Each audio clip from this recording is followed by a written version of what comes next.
Hello, students. We all believe that acts of bravery convey that it's mind, not muscle, that matters. Courage touches the soul without eyeing the age or gender of an individual. Yes, the chapter we are going to read about is all this.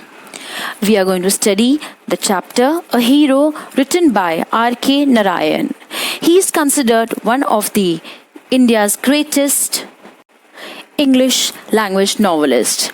This story is about Swami, a young child living in Malgudi with his parents and grandmother. Once, while reading the newspaper, his father reads an article about the bravery shown by an 8-year-old boy and feels Swami should do something similar. The newspaper said that the fight had been described about the boy with the tiger and how he climbed up a tree where he stayed for half a day till some people came that way and killed the tiger. Swami always slept beside his granny, and any change in his agreement kept him trembling and awake all night. Swami's father then challenges, or rather forces him to sleep in his office. Father abruptly tells, "Get up. Come with me." Swami looked at his granny, hesitated for a moment and followed his father into the office room. "I don't think so, father," said Swami. "Let me sleep in the hall. Your office room is very dusty and there may be scorpions behind your law books." "There is no scorpion, little fellow. Sleep on the bench if you like." Swami helplessly agreed and said, "Will you at least leave the door open?" "All right, but promise you will not go to your granny's side at night," said father to Swami, and he agreed. As the night advanced and the silence in the house deepened, his heart beat faster. He remembered all the stories of devils and ghosts he had heard in his life. He shut his eyes tight and, unknown to himself, fell asleep. He felt a tiger was chasing him. At the same time, Swami spots an intruder breaking into the office, mistaking him for the ghost. Swami grabs the intruder's leg and yells for help. All family members caught the thief and hand him over to the police.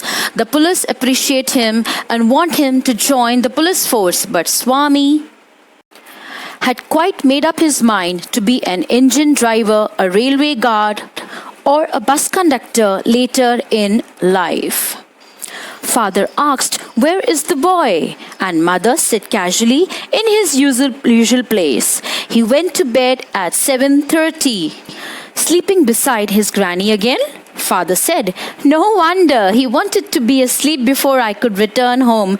Clever boy." Swami, following the whole conversation from under the blanket, felt tremendously relieved that his father was giving up on him. Thank you for watching, students. This is Sonali from Anand Niketan, Maninagar. Hello, students. Welcome to part 2, the vocabulary section.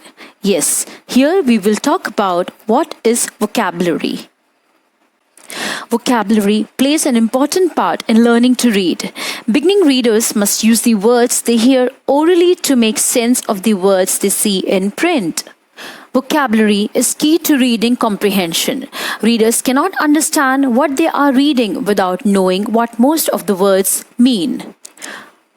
On the next slide, we have for the chapter A Gift of Chapels. The word meanings, these are very simple and you can use in your day-to-day life. You will notice the same words, how they are used to frame in sentence. They are very easy. I want you to put a pause at your slide and go through it. On the screen, you will see the continuity of the same chapter, A Gift of Chapels. I hope you're finding it interesting and knowledgeable. On the next slide, you can see for the second chapter, A Hero, the word meanings, the simple word meanings, how you can easily use them for sentence. You can see here the next slide reflects how you can use those words in sentence. Thank you, students, for watching. I hope this would really help you out to use and enhance your vocabulary. This is Sonali from Anand Niketan, Marinagar.